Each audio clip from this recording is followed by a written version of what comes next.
Forgiven everything, yet forgave nothing. The air in the royal palace was thick with anticipation, a hushed tension that preceded significant decrees. Outside, the midday sun beat down, but within the cool, shadowed halls, the king sat on his throne, his gaze steady, his presence commanding. Today was a day of reckoning, a time when the accounts of his many servants would be settled. One by one, they were brought before him, their ledgers open, their debts laid bare. Among them was a high-ranking servant, a man who had been entrusted with much, but who, through negligence or perhaps even avarice, had amassed an unimaginable debt to the king. When his turn came, he was ushered forward, his footsteps heavy, his face pale with dread. His debt was staggering, 10,000 talents. To put that into perspective, a single talent was roughly equivalent to 15 years' wages for an ordinary laborer. 10,000 talents was an astronomical sum, far more than anyone could ever hope to repay in a lifetime. It was a debt that would bankrupt generations. The king, in his calm, measured tone, looked at the servant and simply said, "The time has come for you to settle your accounts. You owe me 10,000 talents." The servant, trembling, could only fall to his knees, prostrating himself before the king. Desperation choked his voice as he pleaded, "Have patience with me, my lord, and I will pay back everything." It was a hollow promise, he knew, a desperate cry from a man cornered by his own failings. He had nothing.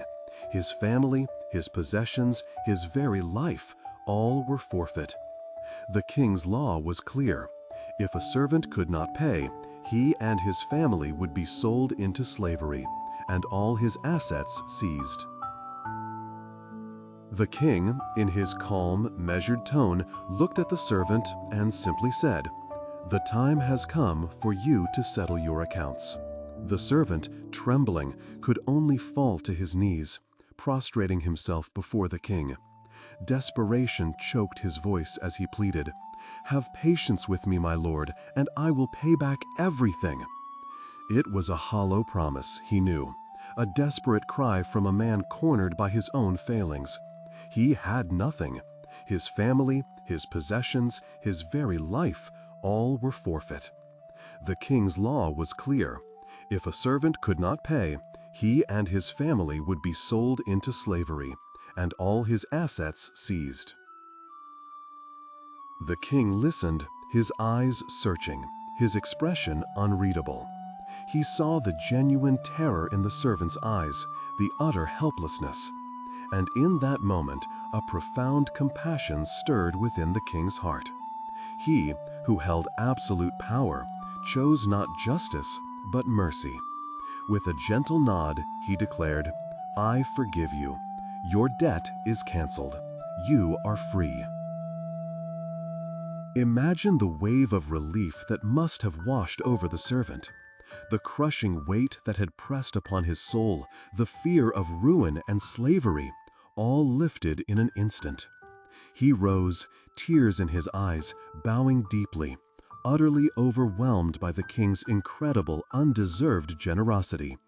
He walked out of the king's presence a free man, a man whose life had been miraculously restored. Now, one might expect that a person who had just experienced such boundless grace would be transformed, overflowing with similar compassion for others. Yet, what happened next is where the story takes a sharp, heartbreaking turn. No sooner had this servant stepped out of the palace gates, still reeling from his miraculous deliverance, when he encountered a fellow servant, one who owed him a small sum. Not 10,000 talents, but a mere 100 denarii.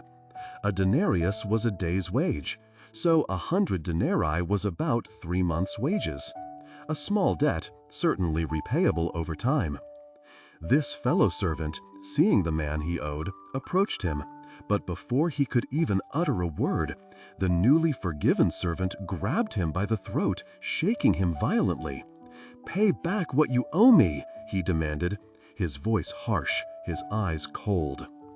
The second servant, terrified, fell to his knees, just as the first servant had done before the king moments earlier. He pleaded, "Have patience with me, and I will pay you back." The very same words, the very same desperate plea. But the unmerciful servant was deaf to it. His heart, so recently touched by overwhelming mercy, was now hardened. He refused. Instead, he had his fellow servant thrown into debtor's prison until he could pay the small debt in full. Other servants witnessed this shocking scene. They were dismayed, deeply troubled by the cruel irony of it all. They went immediately to the king and reported everything that had happened. The king, hearing this, was deeply grieved, his gentle demeanor replaced by righteous anger. He summoned the unmerciful servant back before him.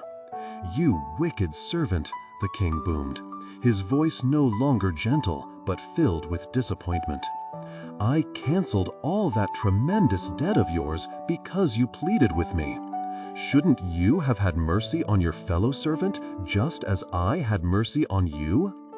And the king, filled with indignation, handed the unmerciful servant over to the jailers to be tortured until he could pay back everything he owed, the full astronomical 10,000 talents he had previously been forgiven. Pause. This powerful parable, told by Jesus, serves as a profound warning and a crystal clear teaching. The king in this story represents God, whose forgiveness towards us is immeasurable, covering a debt of sin so vast we could never hope to repay it.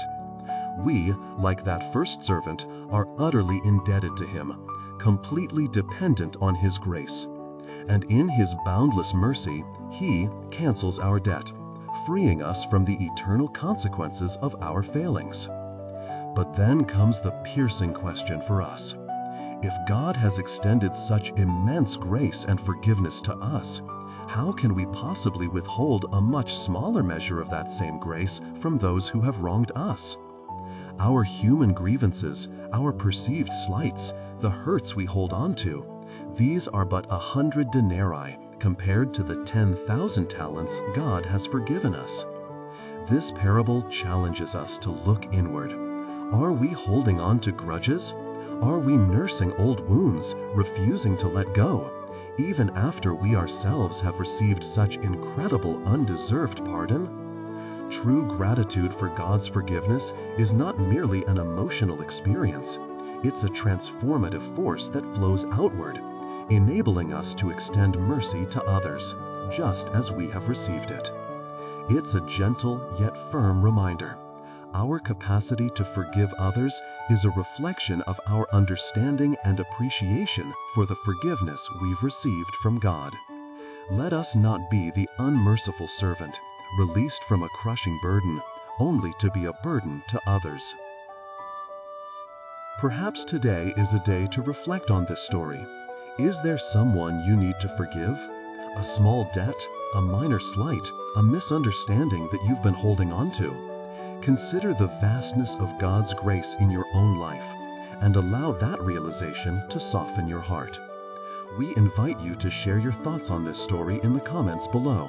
How does this parable resonate with you today? If you found this reflection helpful, consider following us for more thoughtful insights. Until next time, may grace and peace be with you.